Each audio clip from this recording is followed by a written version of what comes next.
Bom dia, vamos dar início a mais uma mentoria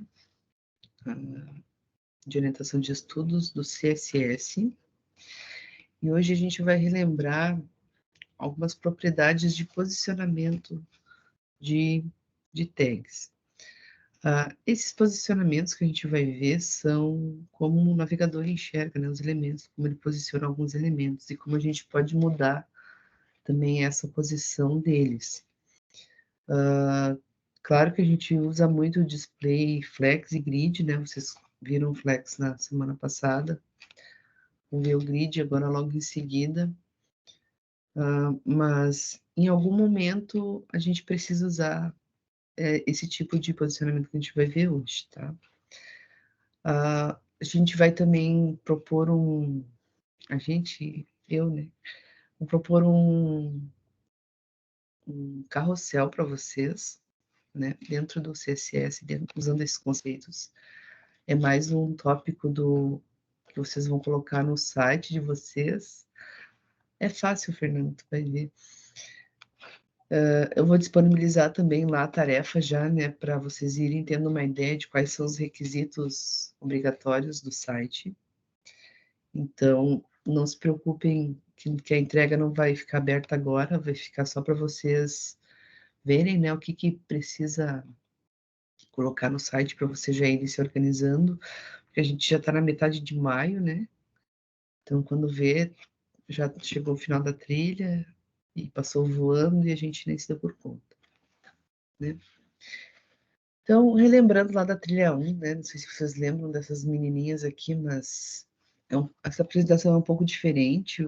Os conteúdos, alguns são os mesmos da trilha 1 e alguns novos, né? Da trilha 2 aqui, para a gente relembrar esse conceito, que é a exibição e posicionamento. Então, um navegador, de novo, né?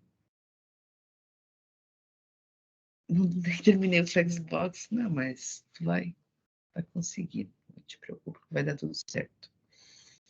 Fernanda. Madonna, mais de 60% dos brasileiros.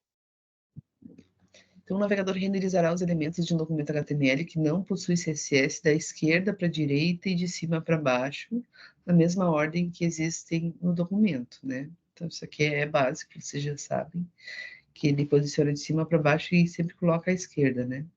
Isso é chamado de fluxo de elementos em HTML. O CSS inclui propriedades que alteram como um navegador posiciona esses elementos. Então, a gente tem 5 propriedades para ajustar a posição dos elementos HTML no navegador, que é o position, o display, o z-index, o float e o clear. A gente pode mexer com o posicionamento desses elementos com essas 5 propriedades. A posição padrão de um elemento pode ser alterada definindo sua propriedade position. Então, a propriedade position pode ter um dos 5 valores. Essa posição pode ser relativa, absoluta, fixa ou stick. Por padrão, ela é estática. Tá? Então, o que seria o estático, né? É o navegador colocar os elementos de cima para baixo e da esquerda para a direita. Então, o valor padrão para qualquer elemento HTML. Faz com que o elemento siga o fluxo padrão, colocando cada elemento após o elemento anterior e antes do próximo elemento, né? Então, aqui não tem nada de novidade, né? Se a gente não mexer no posicionamento, ele é por padrão estático. Só para constar, né? O relativo, a gente usa muito a posição absoluta e relativa, né? Que nem aí para fazer os carrosséis, vocês vão ver que a gente vai precisar em algum momento usar uma posição relativa ou absoluta. O valor relativo funciona como estático, mas agora você pode definir valores para esse elemento. Além disso, os elementos relativos são usados como referência para elementos filhos absolutos. Só fechar aqui meu. A Pri não está conseguindo entrar. Deixa eu só colocar o link para ela aqui. Só um minutinho. Que é o link aqui.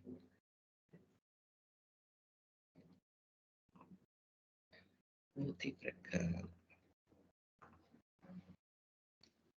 Só um minuto, só um minuto.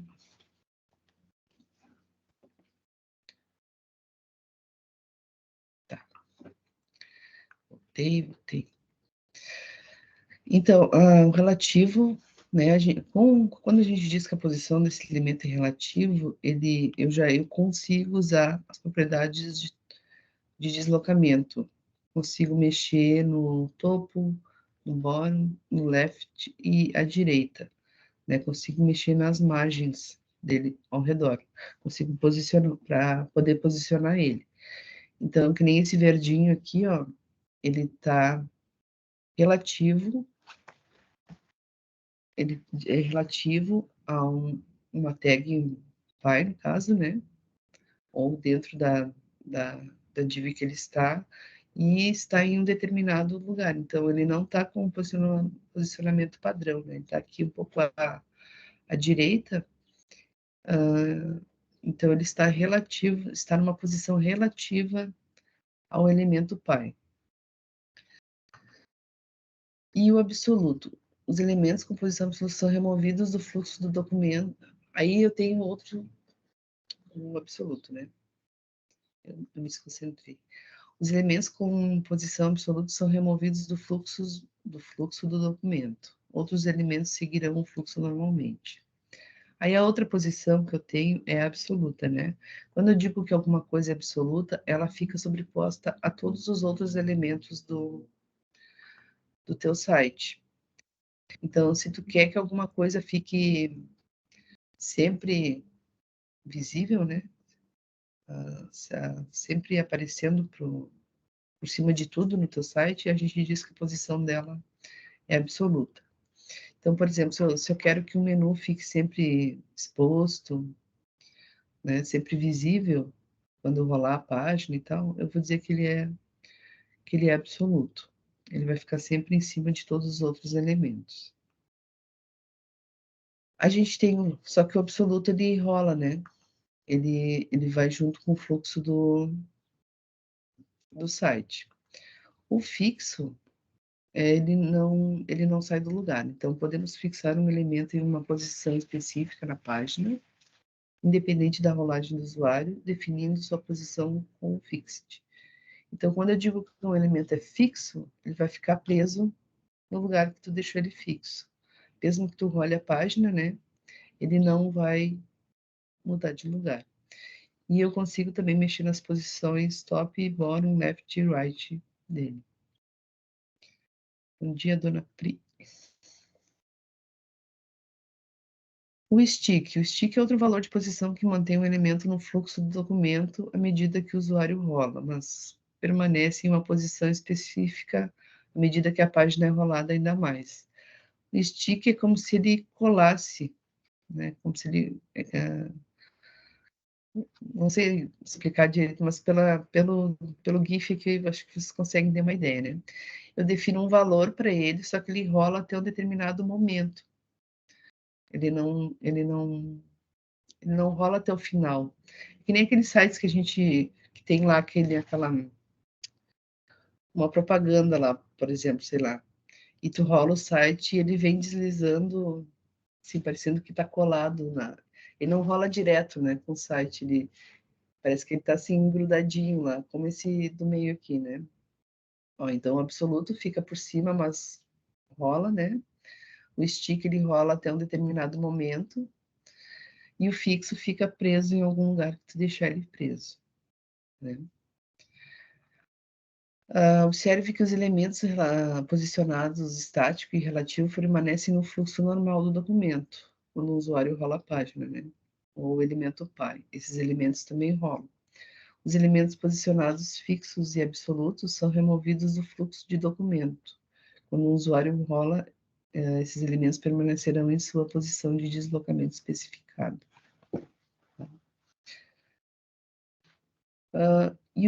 Depois o Z-index. O Z-index controla o quanto um elemento deve aparecer para trás ou para frente na página da web, quando os elementos se sobrepõem. Então, isso pode ser pensado como a profundidade dos elementos, como elementos mais profundos aparecendo atrás de elementos mais rasos. Dá a impressão, né, que um elemento está em cima do outro. E eu consigo fazer isso com os índices, definindo a ordem, né? Eu vou colocar a ordem 1, ordem 2, ordem 3, por exemplo. Tem exemplo no material de vocês, que eu deixei para vocês. E aí o 1 vai ficar o mais exposto, o 2 um pouquinho mais para trás, o 3 mais para trás e o 4 mais para trás ainda, né? Como esse GIF que está mostrando. Então, eu consigo alterar essa ordem, né, de posicionamento dos elementos. Sei lá, como o carrossel, por exemplo, tem momentos que a imagem dele vem mais para frente, né? Dá a impressão assim que vem mais para frente. Eu vou mostrar alguns exemplos para vocês ali de carrosséis. Então, a gente usa, né, essas propriedades também de relativo, absoluto e os index. Depois do float. O float agora ele existe, mas ele foi deixado meio de lado, né, com o surgimento do Flexbox e do grid. Mas antes de existir até o CSS3, né, o Flex e o grid vieram com o CSS3. Antes do CSS3 se usava muito esse float para posicionar. Então a gente conseguia deslocar textos à direita e textos à esquerda, né? Usando o float. Mas isso aqui dava muita dor de cabeça. Tinha até uma atividade para quem fez a trilha 1, não sei se alguém aqui fez a trilha 1, é que tem algumas pessoas que já vêm direto para 2, que pediam uma atividade com esse float aqui que eu acho que o pessoal odiava, né? Porque era muito complicado de fazer. Até porque depois que tu usou o Flex, depois que tu usou o Flex no grid, tu não vai querer mais usar esse float aqui, né? Mas, de novo, né, em algum momento tu pode precisar usar o recurso dele. Ele faz o texto, né, flutuar, um texto, uma div, flutuar para a esquerda ou para a direita, como o GIF está mostrando aqui, né? Acho que fica pequeno para vocês, depois quando vocês... Fica pequeno, vocês conseguem enxergar esse código do GIF ali? Não fica muito ruim, muito pequeno, né? Mas primeiro ele alinha a direita e depois ele alinha o amarelo à esquerda. Então eu faço flutuar, né, o verde para a direita e eu faço flutuar o laranja para a esquerda. Fica muito pequeno, né, no GIF, e eu não consigo aumentar o slide mais que isso aqui. Mas ali só tem, assim, o nome de uma classe e float left ou float right. Mas lá no material tem, né, lá no W3C a gente consegue testar essas propriedades aqui para vocês enxergarem. Depois eu tenho o clear, a propriedade clear faz o layout voltar ao normal. Então, por exemplo, aqui dá para enxergar melhor, né? O full left e o right aqui. Do anterior, ó.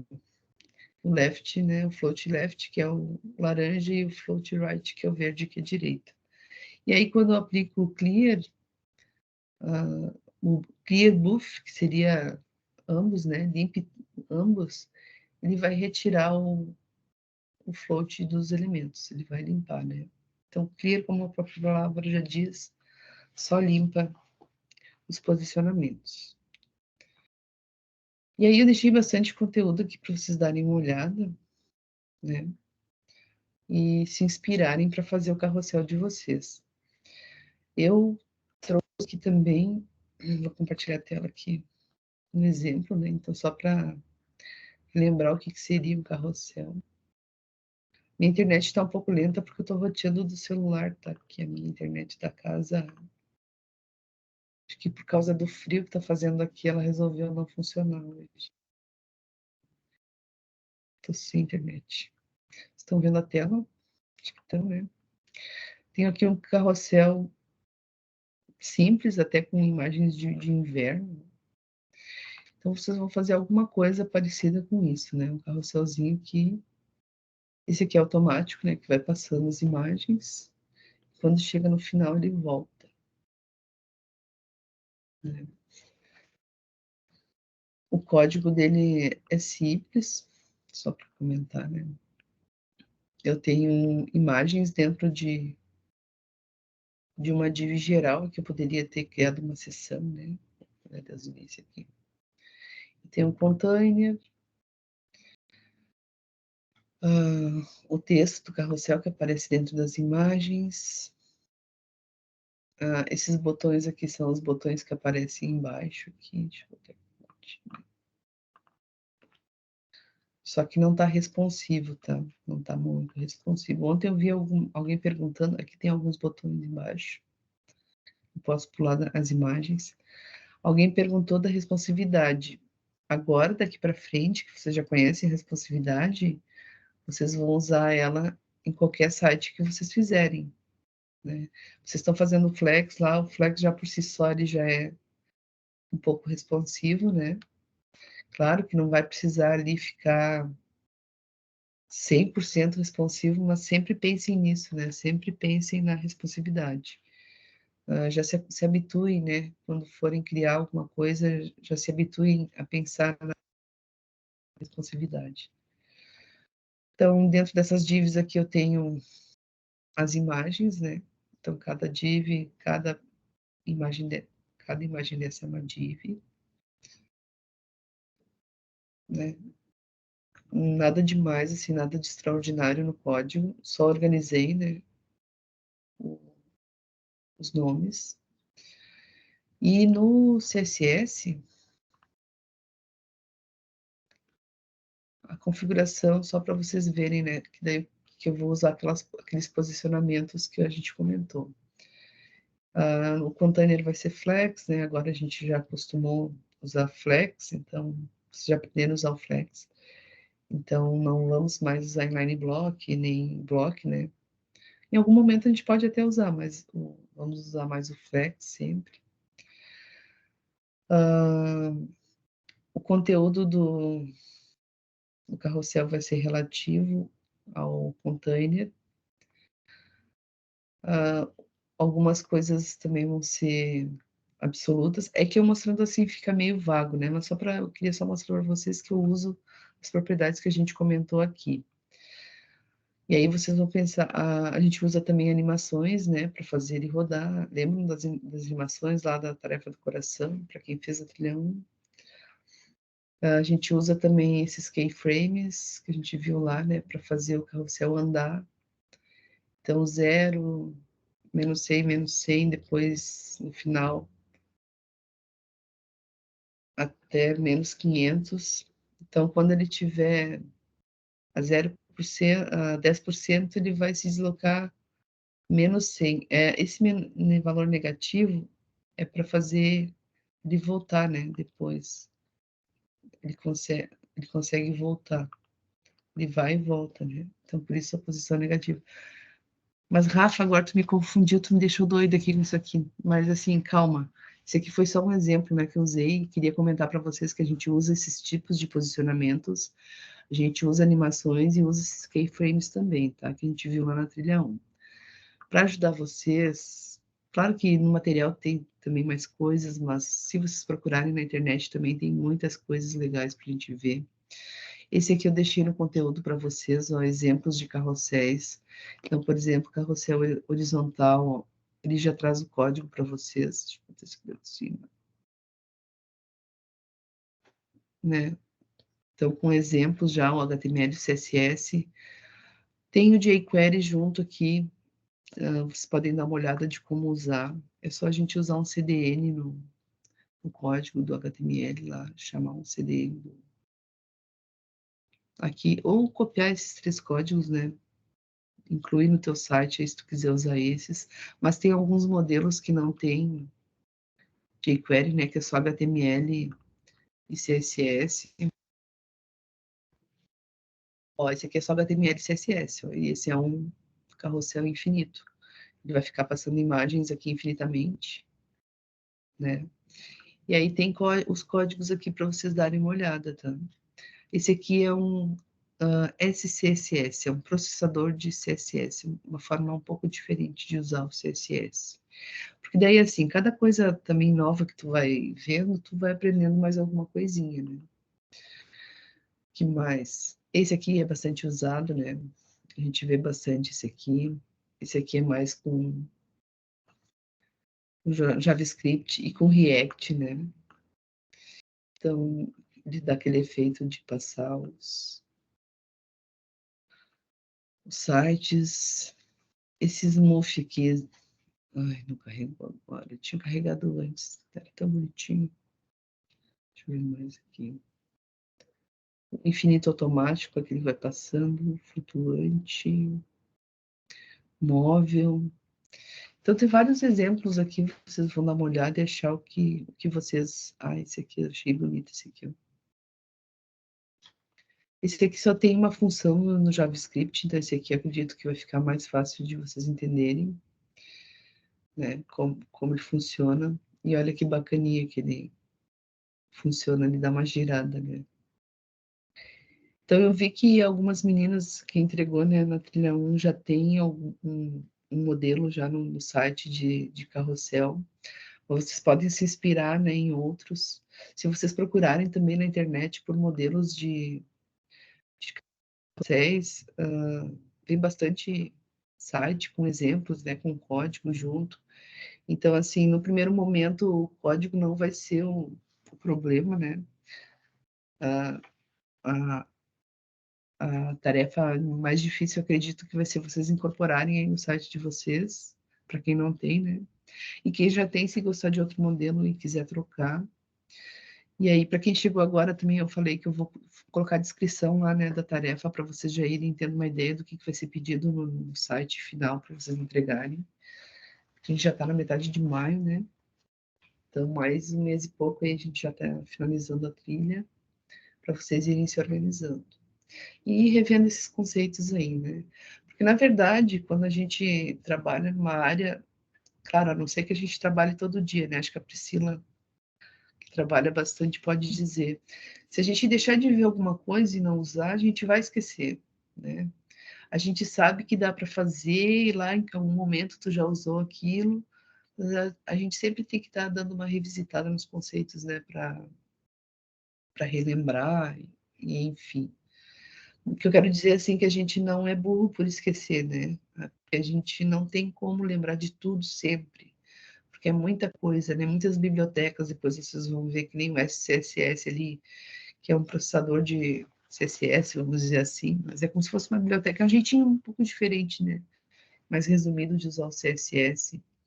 A gente tem o SAS também, a gente tem muitas bibliotecas de JavaScript, depois na trilha 3 a gente comenta sobre isso, né? Frameworks, né? Frameworks são bibliotecas, mas o React, vocês ouvem falar por aí, o Vue, o Express, tem várias bibliotecas, né? Várias coisas que a gente pode incluir também no site, além do HTML e CSS. Então chega num ponto que a gente fica doido, né? De tanta coisa que a gente tem para estudar. E a gente, às vezes, até nem dá conta, porque a gente vê, isso aqui é legal, vou estudar. Isso aqui também é. Eu tenho, assim, várias coisas dos meus favoritos esperando uma chance para eu estudar. Eu não sei se vocês fizeram, não sei se foi na trilha de vocês que eu vi comentando a imersão da Lura que teve agora, que falou sobre inteligência artificial.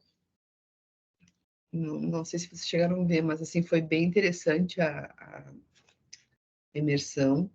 Claro que ela foi um pouco avançada, né, no final ali, parte de usar a chave da API, enfim, mas as 2 ou 3 primeiras aulas, principalmente, eu gostei muito porque ele deu muitas dicas de como usar a inteligência a nosso favor, né? Como extrair bons resultados da inteligência. E aí ele apresentou o Gemini, né?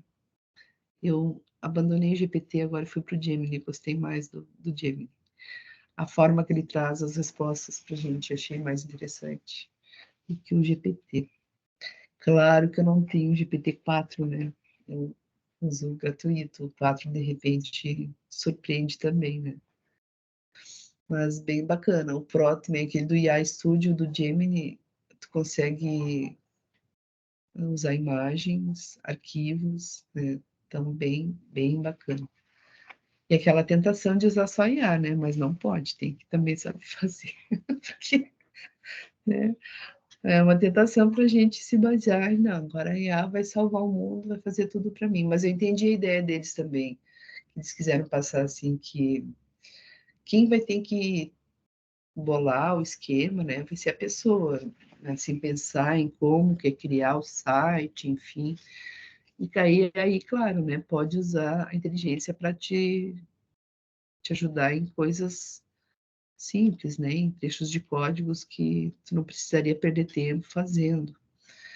Mas mesmo que ela faça para a gente, né, a gente tem que entender o que ela está fazendo, tem que saber interpretar o que ela te devolve, né, para ver se não está errado.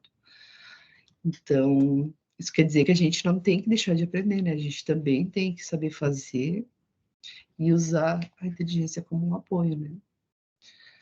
Mas que é uma tentação, é. Isso a Fabiana fez, ó.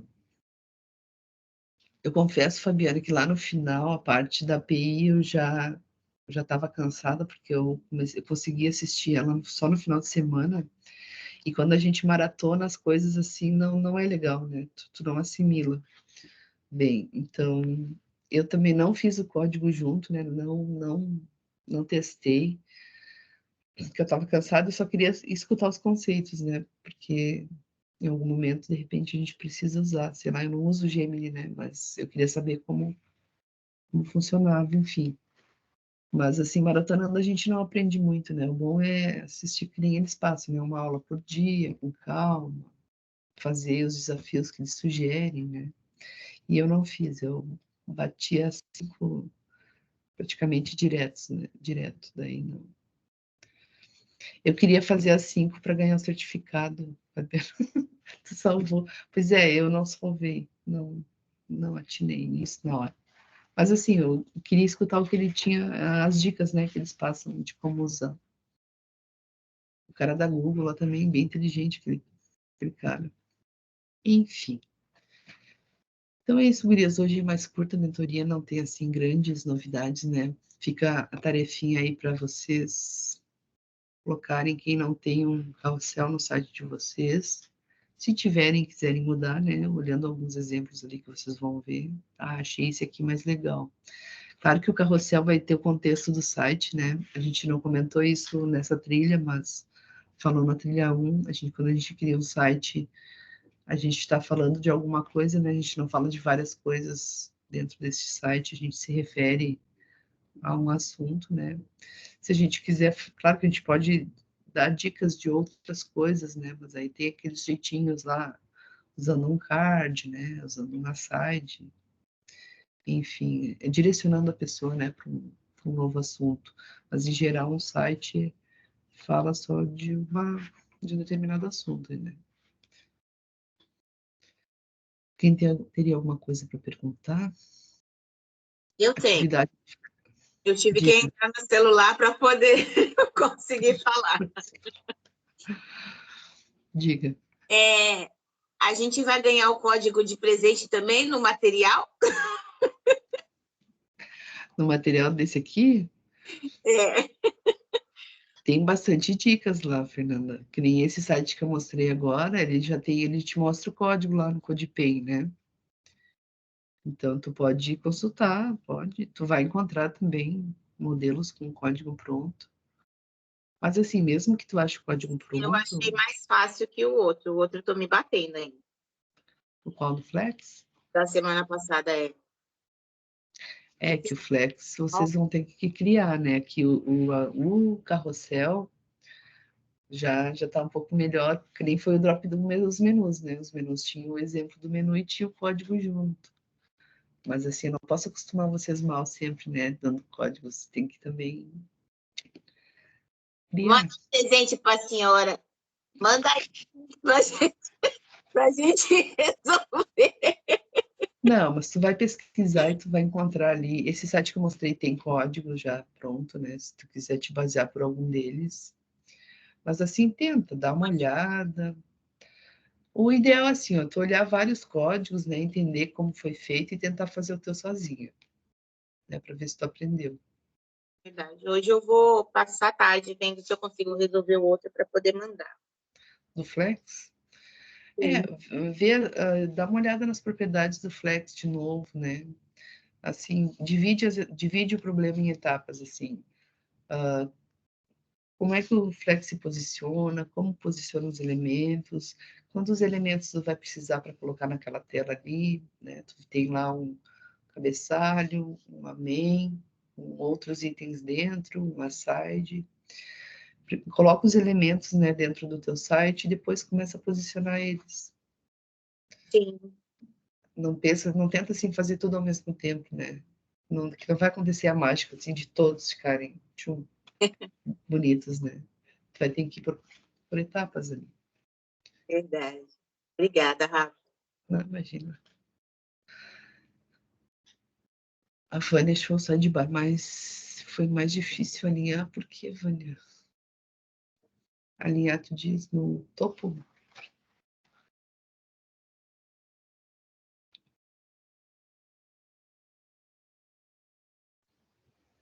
Difícil mesmo é alinhar as div. E isso vai ser pro resto da vida. Tu acha? A Vânia tem capa de div, gente. A Vânia tem capa de div. Ai, ai. Quem nunca teve problema em alinhar uma div, né? É, né? Todo mundo tem esse. Quando começa, né? Já começa a luta ali com as divs. Mas aí depois a gente vai pegando, né, o jeito. Uhum. O bom para alinhar div é que assim, eu acho que o que acontece é que a pessoa já tem a div com conteúdo dentro, né? Que estoura a representação do site, né? Do tamanho. E aí, claro que não vai conseguir alinhar, mesmo que coloque as propriedades, né? Se ela não for responsiva, não vai conseguir botar uma do lado da outra, né? E o problema maior é que acho que a primeira coisa que a pessoa vê, né? Nossa, isso aqui não tá alinhado. Daí a primeira coisa que você vai fazer é tentar colocar o alinhamento no item, e não é no item, você tem que colocar na div que tá em volta do item, né? E aí a pessoa fica se batendo naquele conteúdo da div, mas não é no conteúdo, você tem que mexer no que tá em volta dele, né? Isso. E daqui a pouco você vai ver, tem várias divs em volta do conteúdo e não consegue alinhar. Daí a gente aprende, né? Como organizar também. Às vezes a gente coloca coisa demais, né? Muitas coisas que não precisava. Tem que aprender a limpar o código, né? Ó, a Vânia tá dizendo que quer chegar nessa tua calmaria, Pri. É porque a gente tem que dar risada das coisas que a gente faz, porque se a gente for ficar estressada, não adianta. Ó, a Fernanda tá dizendo que a gente é igualzinho. A gente é calmo. Tem que rir. Mas não pensa que a gente não passa os perrengues também, Fernanda. Chega a dar um calor, né, nas bochechas. Mas... É que me diz a Vânia, ali é cada surto, né? Tem que levantar, dar uma respirada. Eu ia dizer, quando eu esquento muito a cabeça também não tô conseguindo resolver, eu deixo para outro dia. Uhum. Eu paro, vou tomar, sei lá, fazer qualquer coisa, dar uma caminhada, tomar um café, para esfriar a cabeça e depois parece assim que clareia, né? Aquilo ali não tá vazio, essa ideia não tinha tido. Quando eu surto, eu chamo a Vânia. Aí a Vânia, calma, filha, vai dar tudo certo. Como vai dar certo? O negócio não vai. Gente, eu já resolvi problema de código no banho. Dormindo, sonhando, já indo dormir, já levantei para ir resolver o problema, porque senão eu ia esquecer outro dia. Várias vezes meu marido me acorda assim de madrugada falando que eu tô falando de código, falando que eu tô falando que o comando no Linux não deu errado. Aí ele falou que teve uma vez que eu levantei gritando: meu Deus, eu coloquei na posição errada. Minha filha, você precisa dormir, você precisa desligar a aula já. Foi justamente no sábado que eu te mandei a tabela periódica, Rafa. Aquela tabela foi extensa, né? Pô, chega! Não tem nada no lugar errado, já foi. Faz parte. A Marcela estava varrendo a casa e também conseguiu achar a solução. E a gente fica pensando, né? Fica na mente da gente. Daqui a pouco a gente vai tendo ideias, né? Ah, não usei tal coisa. Será? Vou tentar, né? Que nem a Pri falou. Já sonhei também com solução, daí vou lá no outro dia, não era nada daquilo que tinha dito no sonho. Também muda. Tá bom, Gurias, então um beijo. Se ninguém mais tiver. Ou tem mais alguma pergunta? Então, dando um beijo já. A Vânia tá dita.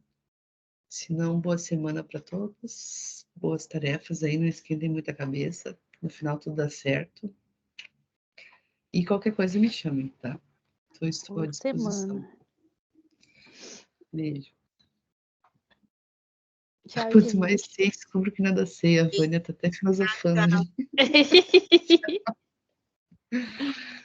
Deus abençoe. Tchau, tchau.